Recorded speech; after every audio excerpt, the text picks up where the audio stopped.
Hasrat falsafah pendidikan kebangsaan ke arah pembentukan insan dan rakyat Malaysia yang beriman, berilmu, berketerampilan, berakhlak mulia dan berbakti ialah menyepadukan kurikulum dan co-kurikulum. Justru kita sama-sama terpanggil untuk menjayakan bengkel pencapaian awam yang antara lain objektifnya adalah untuk melahirkan individu yang dapat meningkatkan kemahiran berkomunikasi, mengikut persekitaran dan kepelbagaian budaya dalam sesuatu komuniti, serta meningkatkan sifat kepimpinan, keberanian, jati diri yang tinggi dengan kemahiran mengurus dan mengorganisasi sesuatu program dengan baik. Jadi tanpa membuang masa lagi, saya dengan segala hormatnya menjemput dan mempersilakan penceramah kita pada hari ini, iaitu Cikgu Azman bin Arumi, untuk menyampaikannya. Dengan segala hormatnya dipersilakan.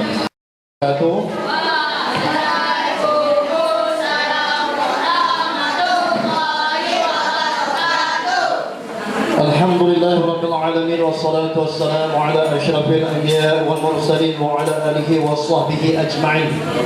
Subhanaka la ilma lana illa ma 'allamtana innaka antal alimul hakim. Rabbi shrah li sadri wa yassir li amri wahlul 'uqdatam min lisani yafqahu qawli. Yang masalah tumbang nak pitam pun ada. Ni, cikgu-cikgu ni pun kalau kamu tanya ni pengalaman kami cikgu masa mula-mula dulu, mula-mula belajar di maktab perguruan, disuruh buat pembentangan. Allah, bila tunjuk, dia percaya tunjuk yang kamu Azmi. Allah, aku. Mampu. Kawan saya ingat nama Zakaria. Cikgu Nizam Kenai. Zakaria ni kalau kata suruh berdatangan, Allah, tambah-tambah pembentangan dalam bahasa Inggeris. Good morning madam. Dia orang Kelantan. Madam jadi madam. Bukan madam, kau kata madam. Madam. Oh, baik. Bila orang gelap ada, lagi dia tak cakap. Macam kamu lah. Apabila kamu bercakap di depan, bila orang gelap kamu ataupun orang tengok bawah dia kaki. Oh, aku ni tak kenal. Aku pakai token belah Malay. Satu kaedah komunikasi, nak bercakap, nak berbicara antara individu seseorang kepada kumpulan individu lain bertujuan menyampaikan sesuatu maksud dan mesej. Kita datang ke depan, kalau kamu nak jadi sebagai seorang yang bercakap di depan, contoh saya kata nak mengenal syahadah, datang ke depan, perkenalkan diri kamu. Apa tujuannya? Dia datang seorang, yang tengok sini ada berpuluh orang. Tujuannya individu tadi nak bercakap pada semua orang yang ramai untuk bagi tahu sesuatu perkara, mendapatkan pandangan kerjasama. Ni kita bersembang ni, ada tak cara-cara cikgu-cikgu ataupun murid-murid yang ada tahu cara untuk menjawab soalan bagi A ni yang lebih senang? Kadang-kadang dia di depan tu tujuannya adalah untuk berkongsi idea, tapi dia adalah pemudah caranya ataupun moderatornya yang mengendalikan majlis tersebut. Okey, menjadi pengacara majlis, perhimpunan, majlis sekolah, kemudian majlis-majlis macam Cikgu Azmi tadi. Cikgu Azmi ni kalau lepas Pride itu memang dah terkenal lah, pengacara jemputan. Baik. Ada yang beranggapan bahawa suara adalah seperti bahasa badan kita, tidak banyak yang boleh dilakukan untuk mengubahnya. Pandangan ini adalah salah dan melemahkan. Kita teringatkan Allah Ta'ala bagi ke aku suara tak sedap, Allah Ta'ala bagi ke aku ni penakut, Allah Ta'ala ni bagi aku ni leceh. Nak bandingkan dengan orang lain ni, aku ni leceh, tak boleh. Tidak, sebenarnya Allah Ta'ala anugerahkan kepada kita otak sama semua. Beratnya ketika kita lahir tu, Allah Ta'ala bagi kat kita otak lebih kurang berat 3 tahun. Salah rupa-rupanya jika anda mempunyai sesuatu untuk dikatakan, mengapakah tidak dikeluarkan dengan mengatakan dengan kuat. Contoh, kamu nak bagi pendapat, kamu tak setuju dengan pendapat cikgu. Siapa yang tak setuju dengan pendapat saya? Saya. Kalau kamu nak katakan sesuatu tu, mengapa tidak dikeluarkan dengan kuat supaya mesej itu dapat didengari? Mengapa? Takut. Pasal apa? Tidak ada kemahiran pengucapan orang. Okey? Banyak ucapan yang teruk datang dari perasaan rendah diri. Ramai orang bila dia berucap teruk, pasal apa? Dia rasa diri dia tu, aku ni lemah, aku ni leceh. Dia tidak tahu dalam dirinya ada satu keupayaan anugerah yang Allah Ta'ala bagi yang boleh diasah menjadi hebat. Ketika bercakap atau berucap, seolah-olah ada suara di belakang yang membisik memastikan bahawa apa yang kita dah katakan itu dah merepek. Ini dah apa dah ni? Ada suara bisikan syaitan di belakang. Ini dah soalan, ini lekeh lah. Suara tu cakap lah. Selagi suara-suara yang mengatakan bisikan-bisikan begitu ada, boleh mempengaruhi kita, akibatnya akan buruk. Jika begini, kita harus pilih untuk berdiam saja ataupun biarkan diri kita sakit perut, bercakap dengan laju supaya tidak ada pendengar yang boleh bertanya soalan bercakap. Kita juga boleh berbunyi seperti membebel dan tergagap-gagap jika kita tidak mendengar dan terpengaruh dengan bisikan suara itu. Dia kata, kalau kita dah dengar sangat kata, ni tengok orang tak tengok hang pun, orang tak pergi hang pun, sekali lagi kita nak cakap, kita jadi apa? Tergagap-gagap, tak yakin diri. Orang tak bagi perhatian, tak menarik kot, tak sedap suara aku kot. Aku ni, hari ni apa yang tak kena kat aku? Ada. Kita tak percaya, yakin kata ada sesuatu yang tak kena dengan kita. Akibatnya, kita pun akan menjadi seorang yang takut untuk bercakap dengan kalian ramai. Saya nak kenal laju sikit ni. Pertama sekali, apa yang perlu ada dalam diri kita untuk menjadi seorang pengucapan yang baik? Postur, kedudukan badan. Jika ada selam atau curl up, anda tidak akan membenarkan paru-paru anda berfungsi sebelumnya. Paru-paru anda kekuatan bagi suara. Jika kamu gugup dan sebagainya, macam mana kamu nak cukup tenaga untuk bercakap? Turun. Suara yang mendatar dan tanpa ada nada sangatlah membosan. Banyak kalau saya cakap. Assalamualaikum warahmatullahi wabarakatuh. Untuk semua, saya bersama dengan rakan-rakan saya untuk memberitahu tuan-tuan dan Allah. Dah ada bulan mendatang pun. Dia tak ada. Bila suara yang mendatang dan tanpa nada sangatlah membosankan dan merupakan satu halangan dalam komunikasi berkesan. Orang yang kalau kita nak bagi mengantuk hilang macam mana? Kamu tengok dia, kamu dah cakap pelan. Tiba-tiba dia tengok keadaan semua tidur. Pasal apa kita tidur? Sebab apa kita kena? Bagi dia jaga. Sesuai lah dengan keadaan. Ekspresi muka tu apa dia? Muka macam mana? Nak cakap muka garam. Muka tengoklah macam mana muka. Kalau nak cakap lembut, baiklah anak-anak, tengok muka anak-anak.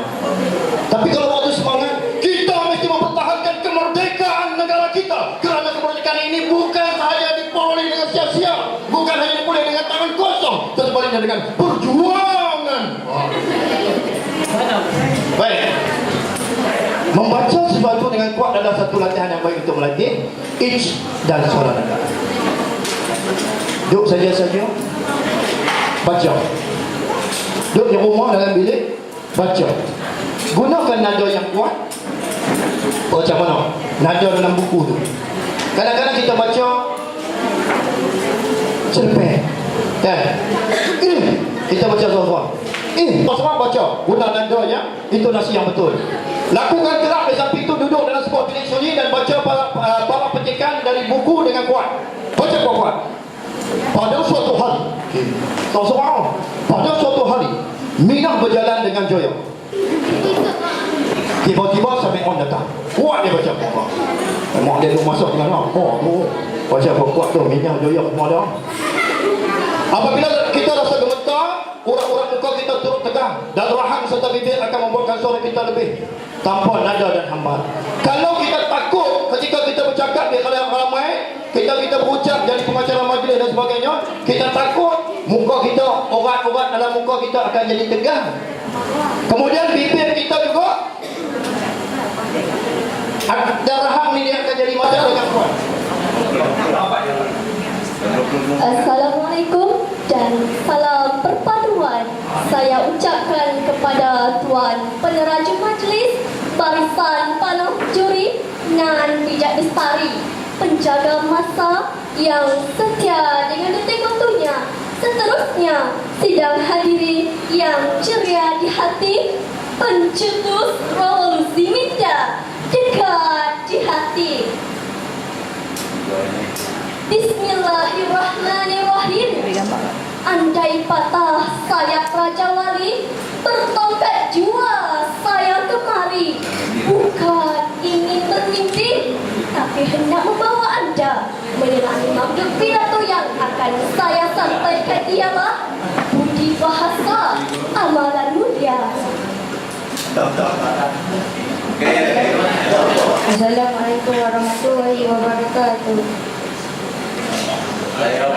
Nama saya Muhammad Azizah bin Nizam Majid.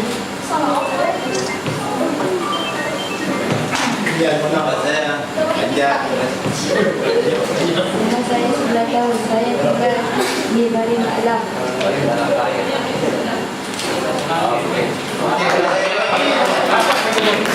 Assalamualaikum warahmatullahi wabarakatuh. Nama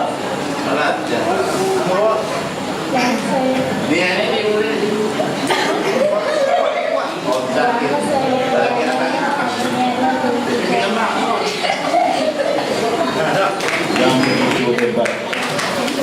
Yang kita sampaikan tadi. Biarlah Pak Cikgu, Cikgu mengharapkan murid-murid sekolah pembahasan Titik Serong ni boleh jadikan Cikgu Azman sebagai idola semua. Terima kasih. Terima kasih saudara pengacara majlis, wakil sekolah SK Serong, Cikgu Nazri ya. Kursi para projek, Madani, Usrama, Encik Syahrul dan cikgu-cikgu kumpulan PM 3 untuk pelajar-pelajar keempat SK 3 tahun kelima. Okey.